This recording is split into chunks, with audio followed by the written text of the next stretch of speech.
जी hello दोस्तों, मैं हूं कमर चीमा। उम्मीद है आप लोग ठीक होंगे। दोस्तों, भारत के अंदर ये फैसला किया गया है कि भारत जो है वो जितने भी बड़े मल्टीलैटरल इंस्टीट्यूशंस हैं उन सबको प्रेशराइज कर रहा है कि आप पाकिस्तान की मदद क्यों कर रहे हैं। This is something very very जिसे कहते हैं ना, बोल्ड मूव। ट्रस्ट मी, ये एक इंतहाई बोल्ड मूव है। बोल्ड मूव इसलिए है कि जो एक तरफ देखें, मैं ज़ाती तौर पे जो चीज़ समझता हूँ इस वक्त पाकिस्तान के अंदर, कि आईएमएफ पाकिस्तान को बहुत ज़्यादा सपोर्ट की है। इंडिया कह रहा है जी क्यों आईएमएफ ने पाकिस्तान को सपोर्ट किया। इंडिया फुल टाइम टारगेट कर रहा है पाकिस्तान को इस पर कि क्यों आईएमएफ पाकिस्तान को सपोर्ट कर रहा है। आईएमएफ का पाकिस्तान को सपोर्ट करना इस दहशतगर्दी। वो कह रहे हैं कि इंडिया ये जो है वो दहशतगर्दी है। सिंपल सी बात है, वो इस चीज़ को मानते ही नहीं है कि IMF can support Pakistan. Now this is a loan which Pakistan is got. वो कहते हैं नहीं, ये लोन नहीं है, आप बेसिकली सपोर्ट कर रहे हो दहशतगर्दी को। ये वो आईएमएफ को कह रहे हैं फॉरगेट पाकिस्तान। मुझे तो ऐसे लगता है कि दिस इज वेरी वेरी, वो जिसे कहते हैं ना, जिसे वो कहते हैं ना, बड़ी टफ चीज़ है। ये मजाक नहीं है, ये मजाक नहीं है। मैं आपको, if I can make you understand, कि भारत ये कहे कि हाँ जी हमें कोई परवाह नहीं है, और सिर्फ वो यहाँ पे नहीं रुके।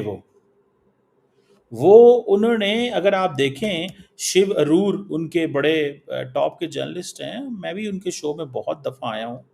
भाई वो तो एक हाथ आगे निकल गए। उन्होंने सीधा सीधा कह दिया, उन्होंने कहा इंटरनेशनल एटॉमिक एनर्जी एजेंसी भी दहशतगर्दी को सपोर्ट करती है। इंटरनेशनल एटॉमिक एनर्जी एजेंसी भी दहशतगर्दी को सपोर्ट करती है।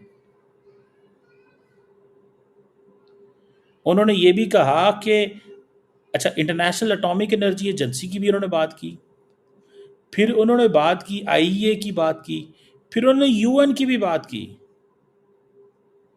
आप अगर जाएं ट्विटर हैंडल पे मेरे, तो मैंने शिव अरूर की ये जो स्टेटमेंट है कि IMF, United Nations, IEA, they are sponsors और facilitators of Pakistani terrorism by omission और कमीशन। इन ऑर्गेनाइजेशंस के हाथों में इंडियन खून है। वो कह रहे हैं हमें कोई परवाह नहीं है दुनिया हमारे बारे में क्या कहती है, वी डू नॉट केयर। हम इस चीज़ की कोई परवाह नहीं करते, हम इस चीज़ की कोई परवाह नहीं करते। जिसने जो कहना है कहो, जिसने जो करना है कर लो, हम नहीं मानते किसी को। This is what they are saying. वो खुल्लम खुल्ला लगे हुए हैं। वो कहते हैं जिसने जो करना है कर लो यार। जिसने जो करना है कर लो। ये जो चीज़ है ये बड़ी बोल्ड चीज़ है कि इंडियन मीडिया यूनाइटेड नेशंस को कहे कि तुम दहशतगर्दी स्पॉन्सर कर रहे हो। इंडियन मीडिया, आईए, इंटरनेशनल एटॉमिक एनर्जी एजेंसी, वो बेसिकली एटॉमिक एनर्जी एजेंसी से उनका क्या डिमांड है। एटॉमिक एनर्जी एजेंसी से उनकी डिमांड है कि पाकिस्तान के न्यूक्लियर वेपन्स को अपने कंट्रोल में ले लो। ये काम तो अमेरिका नहीं कर सका। बेसिकली तो वो अमेरिका को पैगाम दे रहे हैं कि पाकिस्तान के न्यूक्लियर वेपन्स को कंट्रोल में ले ले। अब आपको याद आई है, समझ आई है, बाइडेन एडमिनिस्ट्रेशन के आखिरी कुछ दौर के अंदर, जब अमेरिका के deputy national security adviser John Finer, उनका नाम था आई थिंक, उन्होंने कहा था एक, आई थिंक कार्नेगी एंडोमेंट में बात करते हुए कहा था कि पाकिस्तान के जो मिसाइल प्रोग्राम है वो अमेरिका पहुंच सकता है। That was a message left for Donald Trump in the archives of the Biden administration. So Biden administration का जो प्लान था, so Biden administration and India were working very closely, बहुत करीब काम कर रहे थे। इतना करीब काम कर रहे थे कि किसी की सोच हो सकती है, कि किसी की सोच हो सकती है। सो वो जो बाइडेन एडमिनिस्ट्रेशन ने स्पीच, वो जो बातें करते थे, वो जो बाइडेन एडमिनिस्ट्रेशन बातें करता था, वो सीधी सीधी किसके लिए कर रहा था? वो भाई इन्हीं के लिए चल हो रही थी बातें। वो ये चीजें कर रहे थे सीधा सीधा। अब देखे ना, अब मोदी साहब के तो ट्रम्प से बहुत अच्छे दोस्तियां थी, अच्छी दोस्ती थी ना, कि नहीं अच्छी दोस्ती थी, बहुत अच्छी दोस्ती थी। लेकिन वो कह रहे हैं ट्रम्प ने हमें सपोर्ट ही नहीं किया, ट्रम्प ने हमें सपोर्ट ही नहीं किया। मैं जाती तौर पे ये चीज समझता हूं कि इंडिया के अमेरिका में बहुत मजबूत कनेक्शंस थे, बहुत ज्यादा, और अभी भी हैं। बड़ा लंबा चौड़ा नेटवर्क है इंडिया का अमेरिका के अंदर। हमारा तो उस हवाले से कहीं भी नहीं है, हमारा तो इस हवाले से कहीं नहीं है। हमें हमें तो कोई सपोर्ट नहीं करता। अगर कोई करता है तो बताएं। मैं नहीं समझता हमें कोई सपोर्ट करता है जिस तरह इंडिया को सपोर्ट किया जाता है। हमारी position was not the position the way it should have been. हमें तो वो जिसे कहते हैं ना, हमें तो मुश्किलात ही मुश्किलात मिली। इंडिया को उन्होंने क्या किया, इंडिया को तो पैम्पर करके रखा वेस्ट ने। अब वो कहते हैं कि भाई ये आईए का क्या काम है, आई अमेरिका को मैसेज दे रहे हैं कि पाकिस्तान के न्यूक्लियर वेपन कंट्रोल में लेके पाकिस्तान को अपाहज कर दो। पाकिस्तान की सारी वैल्यू खत्म हो जाती है अगर पाकिस्तान का मिसाइल प्रोग्राम और न्यूक्लियर प्रोग्राम ना रहे, खत्म हो जाती है वैल्यू पाकिस्तान की। पाकिस्तान वो जो डी हाइफनेशन थी वो रीहाइफनेशन हो चुकी है।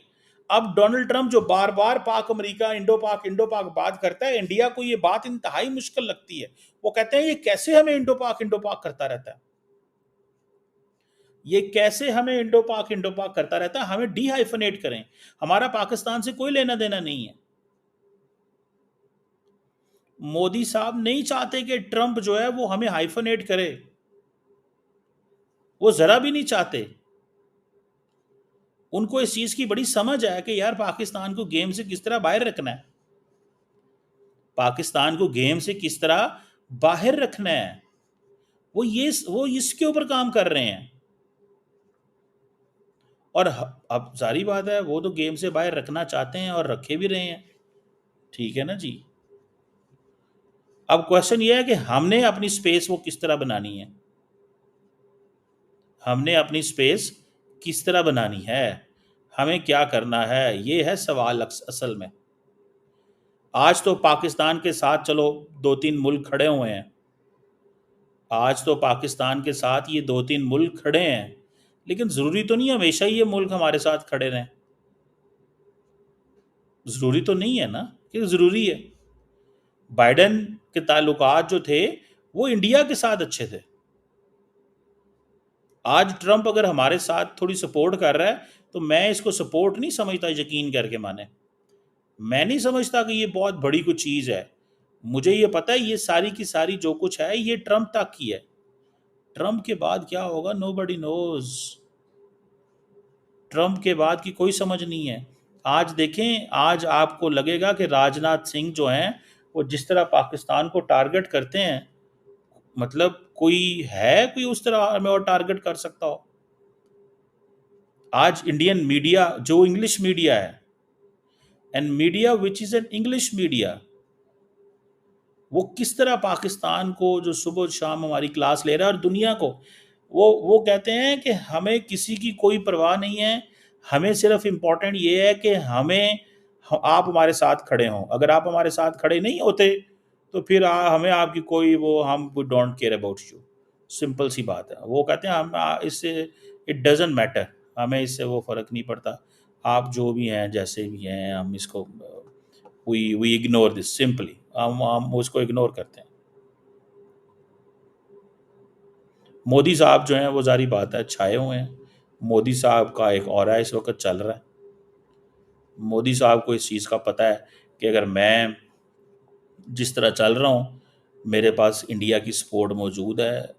वो उनको देखें, उनको तो इंडिया की जो फ़ौज है, देखिए इंडिया की फ़ौज मोदी साहब को 100% सपोर्ट कर रही है, टका के सपोर्ट कर रही है। और इस चीज़ को मोदी साहब इसका एडवांटेज लेते हैं कि इंडियन फ़ौज अगर मेरे साथ है तो मुझे किसी की कोई परवाह नहीं है।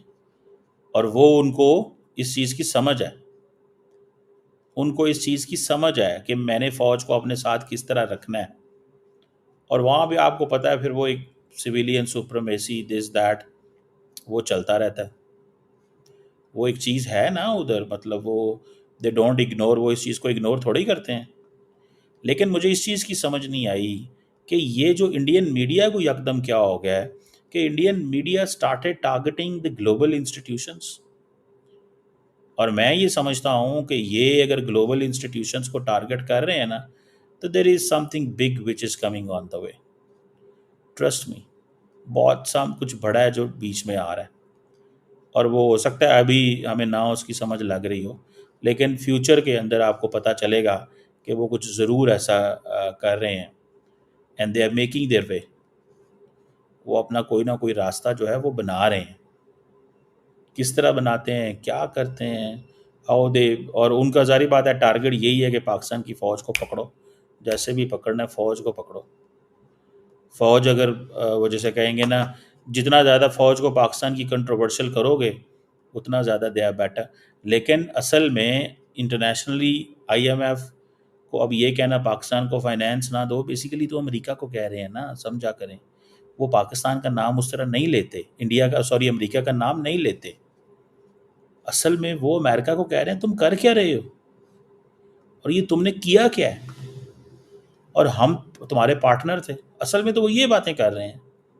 जिनको नहीं पता, मैंने कहा मैं उनको बता दूं, जिनको नहीं पता वो अमेरिका को कह रहे हैं। जब वो इन इंस्टीट्यूशंस की बात करते हैं ना, तो वो अमेरिकन इंस्टीट्यूशंस की बात कर रहे होते हैं, और वो जारी बातें मिस करते हैं उस वक्त बाइडेन को। बाइडेन की बड़ी बल्ले बल्ले थी, बाइडेन की बल्ले बल्ले थी। अब वो सारी बात है, उनको पता है कि बाइडेन गेम से बाहर है, अब हम क्या करें और क्या ना करें, और सारी बात। सो मुझे ऐसा लगता है कि अमेरिकन जो हैं उनके और इंडिया के बीच में बड़ी दरार आ गई है। इंडिया इस वक्त हर कीमत पे अमेरिका से सपोर्ट चाहता है।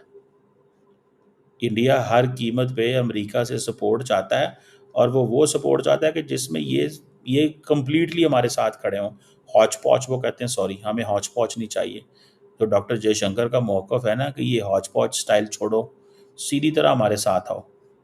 डॉक्टर जयशंकर तो यही कह रहे हैं ना कि सीधी तरह हमारे साथ आओ यार, ये तुम लोगों ने ये जो बनाया हुआ स्टाइल कि आधा उधर आधा इधर, इस चीज़ को छोड़ो। This is what they want. वो इंडिया से ये मांग रहे हैं, अमेरिका से ये मांग रहे हैं कि आधा आधा नहीं, कंप्लीट हमारे साथ आए। अब देखना यह है कि कितना को इंडिया, अमेरिकन्स ने देखें, अमेरिकन्स कहते हैं कि we are a great power, हमारे ताल्लुकात जो हैं वो सबसे बराबर है, हमने किसी एक मुल्क के साथ ताल्लुकात नहीं रखने इस तरह। सो ये इसीलिए तो डिफेंस मिनिस्टर साहब जो हैं इंडिया के, अमेरिका के, वो इंडिया के डिफेंस मिनिस्टर ने बड़ा सख्त लेटर लिखा था इस हमले से पहले, अगर आपको याद हो तो। मुझे याद है, बड़ी सख्त बातें की थी उन्होंने, और उसका मतलब यही था कि भाई हम, वी आर ऑल सेट, हमारी फ़ौज तैयार है, हमारी नेवी तैयार है, हमारे लोगों के, वो जिसे कहते हैं ना, हमने पाकिस्तान को छोड़ना नहीं है। उनकी नेवी ने, आपको याद होगा, टेस्ट उस्ट किए थे उधर, हमले शमले किए थे उधर, उस पर जो है टेस्ट वगैरह किए थे। So they know all that game. So the point here is very clear that the government of Pakistan जो है उससे अमेरिका को दूर कैसे करना है। और यूएन और आईएमएफ से जब बातें करना ही हैं, तो ये बेसिकली अमेरिका को टारगेट कर रहे हैं, बिकॉज अमेरिका का डायरेक्ट नाम इंडिया के अंदर नहीं लिया जाता। वो कह रहे हैं बड़े केयरफुल रहें, केयरफुल रहें, हमारे पार्टनर हैं, अभी हम उनको अपनी तरफ खींच सकते हैं। We can bring them, we can have them on our side, all what we need is, we need to be little careful. हमें थोड़ा सा केयरफुल होने की ज़रूरत है, और अगर हम इस हद तक केयरफुल हो जाएं, और इसके पीछे अगर वो समझते, अगर हम इतने केयरफुल हो गए कि चीज़ें हमारे कंट्रोल में आ गई, तो फिर ठीक है। सो ये इसलिए अमेरिका को डायरेक्ट टारगेट वो नहीं कर रहे। दिल उनका बड़ा करता है। उन्होंने, देखें मेरी बात सुने, उन्होंने अपनी जो कैपेबिलिटीज़ हैं वो तो दिखाई हैं ना, कि जनाब हमारी, आप देखें हमारी फ़ौज को, आप देखें हमारी फ़ौज को, आप देखें हमारी जो है पावर को। इंडियंस को, अमेरिकन को भी ये बात थोड़ी अच्छी लगती है कि ये 10 किस्म का असला इंडिया के पास मौजूद है। उन्होंने रशिया से भी लिया हुआ है, फ्रांस से भी लिया हुआ है, इंडिया से भी, अमेरिका से भी लिया, वो उनको बात अच्छी थोड़ी लगती है उनको। लेकिन फिर वो भी सारी बातें मजबूर हैं, बोल नहीं सकते, ठीक है। लेकिन अब तो शायद वो F-35 की लेंगे जाके। वो कहते हैं यार किस तरह देखें ट्रंप को कैसे जीतना है, ये सोच इस वक्त चल रही है। ट्रंप को कैसे जीतना है ये सोच चल रही है, और उसके लिए जारी बात है डॉक्टर जयशंकर जो है ना, he is the right man for this task. वो is the right man for this task. Let's see, ये जो इंडिया अमेरिका के ऊपर इनडायरेक्ट टारगेट कर रहा है एट IMF, IA और UN, ये इनडायरेक्ट अमेरिका पे टारगेट है, क्योंकि इन इदारों पे किसका कंट्रोल है? अमेरिका का। अगर किसी और मुल्क का है तो मुझे बताएं। So that is the situation.